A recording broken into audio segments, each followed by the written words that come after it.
You may be seated. Members of the Joint Convention and guests, I present to you the Governor of the State of Minnesota, the Honorable Tim Walz.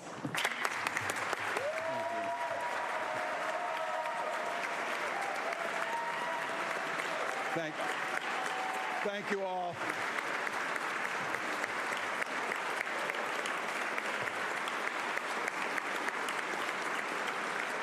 Thank you. Speaker Demuth, Speaker Emerita Hortman, and members of the Minnesota House of Representatives. President Champion, Majority Leader Murphy, Minority Leader Johnson, and members of the Minnesota Senate.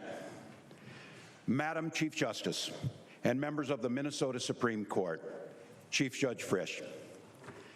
My fellow constitutional officers, members of my staff, cabinet, and administration, and our incredible state workforce, distinguished tribal leaders, members of the Minnesota National Guard, Congresswoman Betty McCollum, welcome home. Lieutenant Governor Peggy Flanagan, and Minnesota's second gentleman, Tom Weber. He deserves it.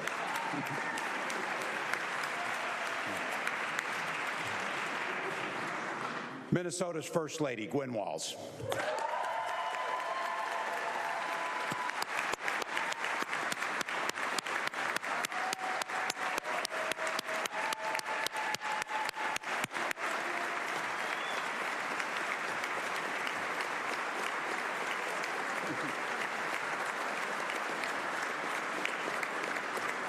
Honored guests and my fellow Minnesotans.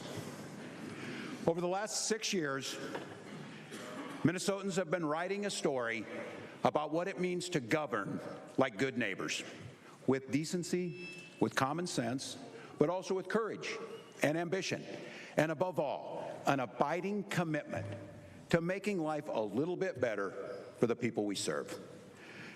I like to think we've proven the value of a strong Democratic Party, but also the importance of a strong Republican Party, willing to come to the table and contribute ideas in good faith. No matter what's happening in Washington, Republicans and Democrats have a record of working together here in Minnesota. The result? We can all be proud to live and serve in America's best place to raise a child.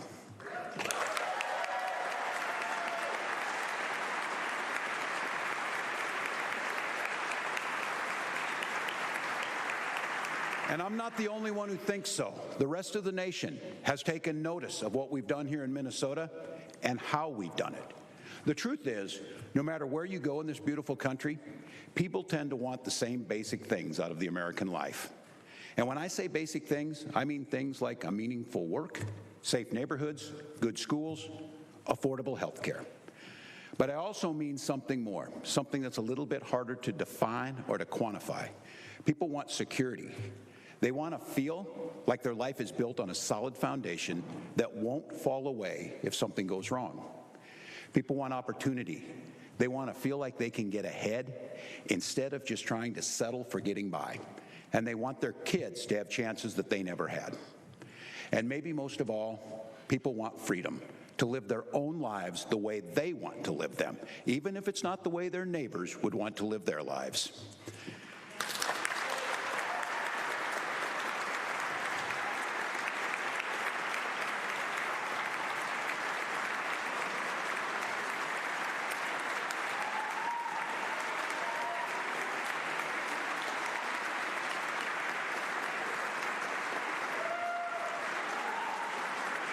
Security, opportunity, freedom. I hear it everywhere I go, and every time I do, I find myself feeling proud of Minnesota. The truth is, all of America would like to have what we have. And talk about security. We've given parents peace of mind through a child tax credit that is expected to cut childhood poverty by half. And every parent in this state knows their child's going to get a belly full, breakfast and lunch, so they can learn when they go to school. That's security.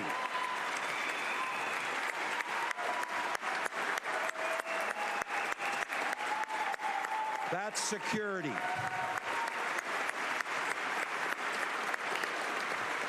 And we together passed the nation's most aggressive expansion of labor rights. Because a job's just not a job, it's a means to a secure life. And it should come with benefits like earned safe and sick time and the right to collectively bargain for a better life.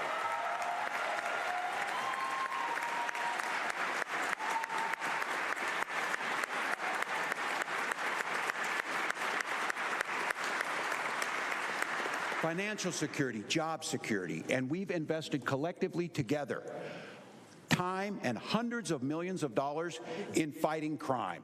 And by the way, because of that work, crime is down across the state of Minnesota.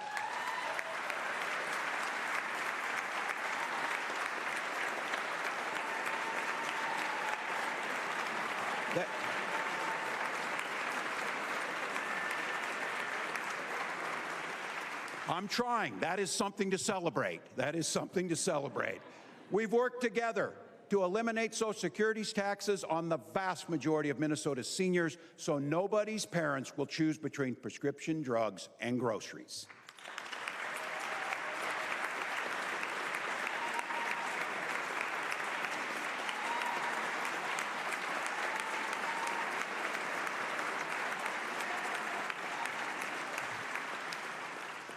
Invested in cutting crime, cut taxes.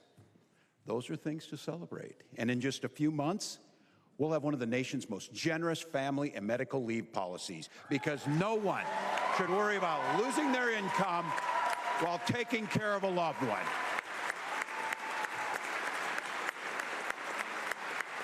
That's a good bill.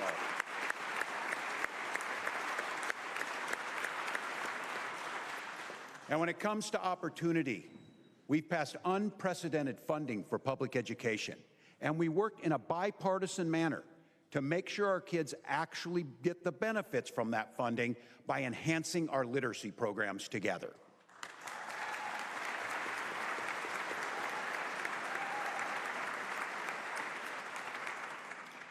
We've invested in bringing competitive, high-paying jobs to our state and growing our economy with an eye towards a green energy and innovation jobs that will shape the future.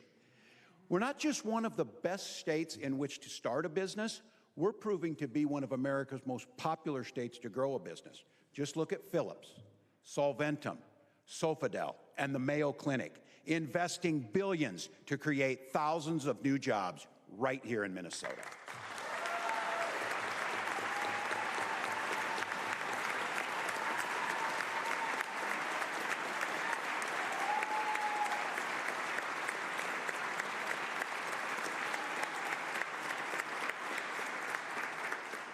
And let's talk about freedom. Here in Minnesota, that freedom means several things. It means freedom from hunger and poverty. It means the freedom to worship or not. It means the freedom to be who you are any way you choose. And that is a birthright, not dependent on how much money you make, where your family came from, or the current issue of the day. That's what freedom looks like.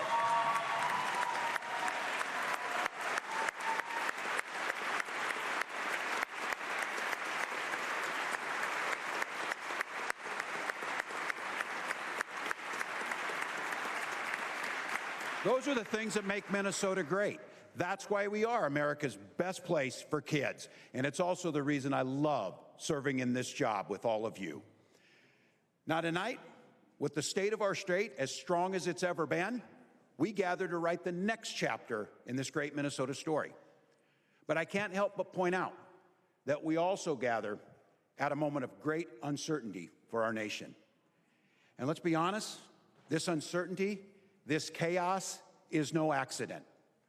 The President of the United States has chosen to destroy the federal government's ability to help people. He literally hired the richest man in the world to take a chainsaw to the basic services that Minnesotans rely on to build better lives. His plan leaves nobody there working to prevent the next pandemic, nobody to pick up the phone at the Social Security office, nobody making sure kids with special needs get the quality education they deserve. Just a few months ago, Minnesotans who got ripped off by a bank, a credit card company, a healthcare company, could go to some place in the federal government and seek help and relief. But now the government switched sides. Under this administration, the federal government exists to help the corporations as they screw the American people over. Next up, Medicaid. And everybody in this room and across Minnesota, let's be very clear what it means. 40% of children and more than 1 million of our neighbors in the state of Minnesota rely on Medicaid for their health care. This administration wants to take that health care away. Meanwhile, rural hospitals will be forced to close. All the rest of us, our costs will go up, and state budget will be torn to pieces. The President has also chosen, and I stress this, chosen to tear up the values that once made America the shining light of the world.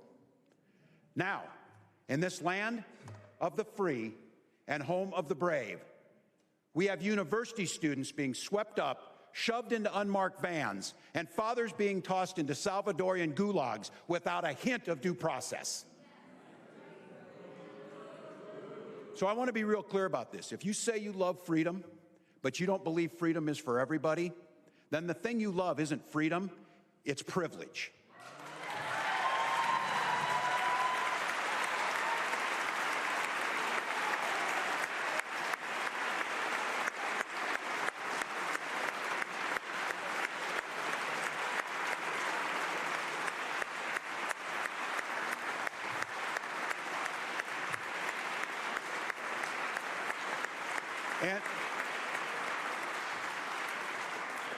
And on an hour-by-hour, day-by-day basis, the President of the United States has chosen to throw our economy into turmoil. Global markets are teetering on the brink of collapse. Businesses across this country and here in Minnesota are already laying off employees by the thousands. Working people are paying more for basic goods, and if you haven't checked your 401k lately, don't do it. So let's be very clear. None of this had to happen. When the President took office 3 months ago, there was no reason to throw a wrench in the works and destroy decades of work. But if you listen to anything that comes out of his mouth, one thing has become clear. He's just plain confused about how the world really works for working people. We're talking about a guy that slapped a 10% tariff on an island populated only by penguins. It'd be funny as hell if it wasn't true and stupid. It makes no sense to anyone. That isn't servant leadership. It's not any kind of leadership. It's small, it's weak, and it's petty. It takes the awesome power of the federal government and turns it into a crude weapon, wielded by a man who wants to be king. As governor, I will continue to do everything in my power to protect Minnesotans from getting hurt and continue to provide shelter from the storm for Minnesotans.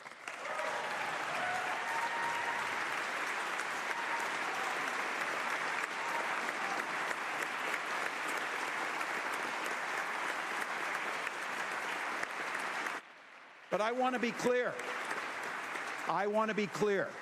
It is not enough to complain about the damage of the administration is causing. It's not even enough to try and clean up as much of this mess as we can. We need to prove to the people of Minnesota and to the American people there is a better way to govern. Because the truth is, this current administration in Washington, they're not forever.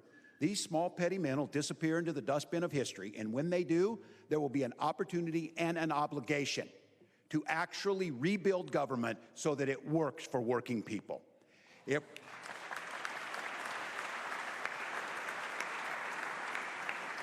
If we're all going to seize the opportunity, we have to be ready to show that we can be trusted with that obligation. If we want to earn back the trust of the American people in government, we have to be honest about the fact government hasn't always deserved that trust in the first place. And if we want the chance to govern righteously, if we want the chance to govern ambitiously, then we have to do a better job of proving that we can govern responsibly.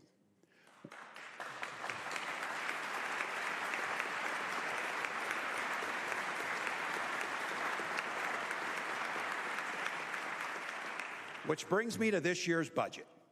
2 years ago, we made historic investments in our people and in our future. And I want to be very clear. We are not walking away from the commitments we've made to our schools, to our health care, to green energy, to public safety, to feeding our kids, and to taking care of seniors. We keep that promise.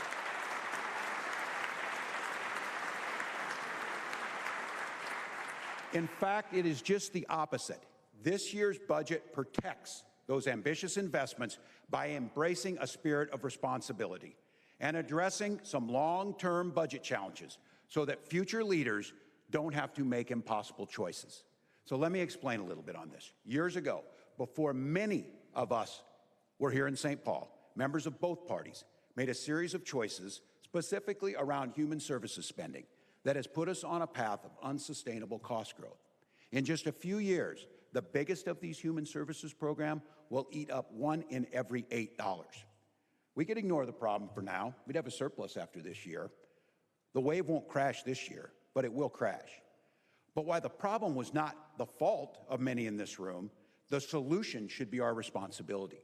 So I'm proposing that we come together, DFLers and Republicans, House and Senate, and address this issue that we all inherited. For the economists in the crowd, my budget will be balanced for years to come. And in just the next 2 years, it will cut the structural imbalance by half. For everyone else, it's really this simple.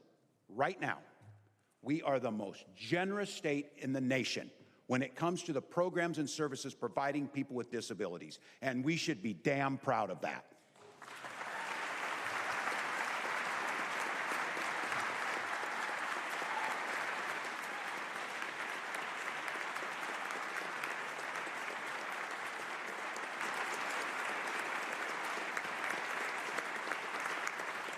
And the good news is this.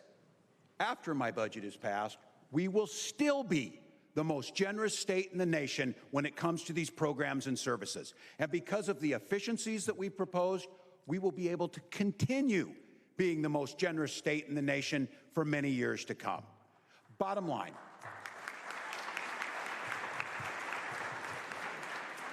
Bottom line, if we don't govern responsibly, someone else will get a chance to govern irresponsibly, and I refuse to let that happen. Another way we're protecting investments is by doing more to prevent, investigate, and punish fraud in government.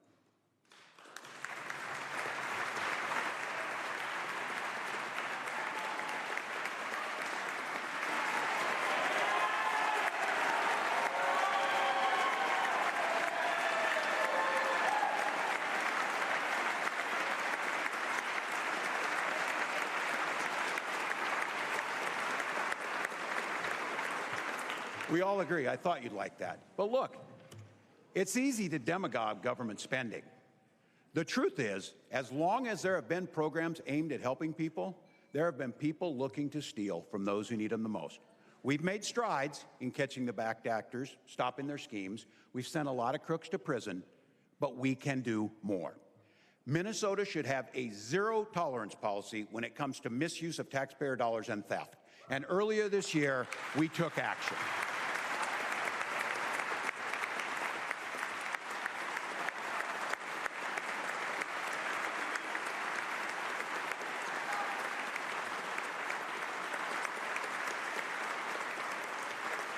I know it's being worked on in this chamber, and earlier this year, I issued an executive order to strengthen our state's capacity to investigate fraud by establishing a centralized fraud and financial crimes unit at the Bureau of Criminal Apprehension.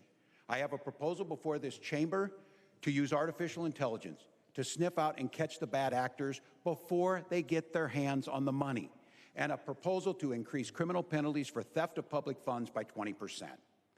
Bottom line, I believe that when criminals try to steal public funding, you don't cut the funding, you stop the criminals. And that's exactly what we do.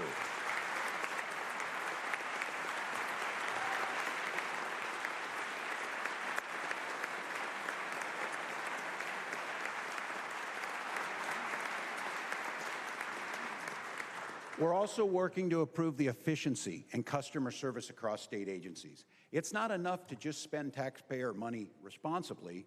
You should also be spending it effectively. We've already made some strides in that. I look at just a little thing. A couple weeks ago, shopping at Cub, I can stop at a kiosk after the checkout, and in 3 minutes, I can renew the tabs for my car right at that spot. You don't have to go to the DMV. It saves us money. It's more efficient for you, and it's government meeting people where they're at. People deserve more bang for their buck, and that's exactly what this budget will deliver.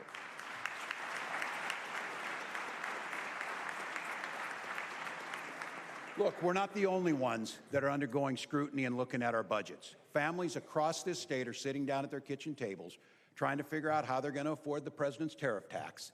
And I can't stop those pointless policies coming from Washington. They're making everything more expensive. But we can do a few things here to make those difficult conversations around that table just a little bit easier. This year, I'm proposing an unprecedented tax cut for working people, a reduction in the statewide sales tax. We've never done this in our state's history, but I will tell you, it feels like there might not be a better time to do this. And make no mistake about it. Unlike the president's tax cuts for the very wealthy, our tax cuts are fully paid for. We're doing it by closing loopholes that the wealthy use to avoid paying the taxes in the first place.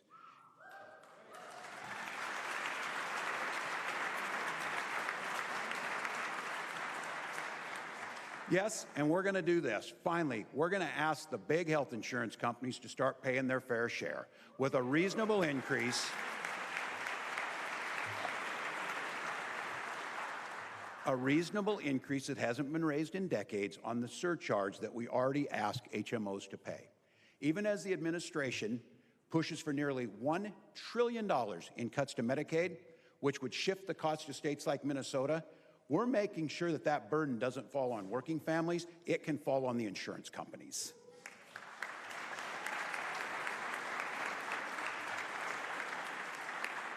Now, we got about 4 weeks. We're going to get time to go through this line by line together, hammering out a final proposal that allows us to move forward as one Minnesota and the best place for kids to grow up. This budget was not written to please everyone. It was written to bring everyone to the table. And when we get there, we're going to have disagreements, no doubt. My progressive friends might have wished we were cutting a little less. My conservative friends might wish we were cutting a little bit more. My wife wishes that I would take the pay raise that was offered, but I turn it down. But this is how government's supposed to work. It's not supposed to be one old man sitting in the Oval Office sending out middle-of-the-night tweets that shot markets into freefall. It's not supposed to be a bunch of 20-somethings unelected showing up at federal agencies and firing everyone. It's not supposed to be chaos and destruction.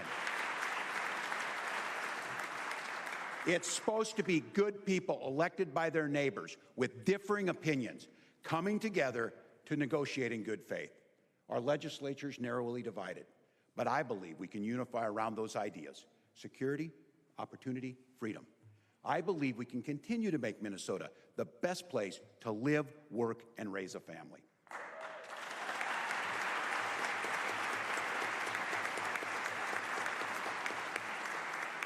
And I think we got a chance. I think we got a chance, and I believe we can show people, folks across the nation who are watching, that we can still work together to improve lives. Let's show the world what servant leadership really looks like. Thank you, and God bless each and every one of you, and God bless the great state of Minnesota. Let's get to work.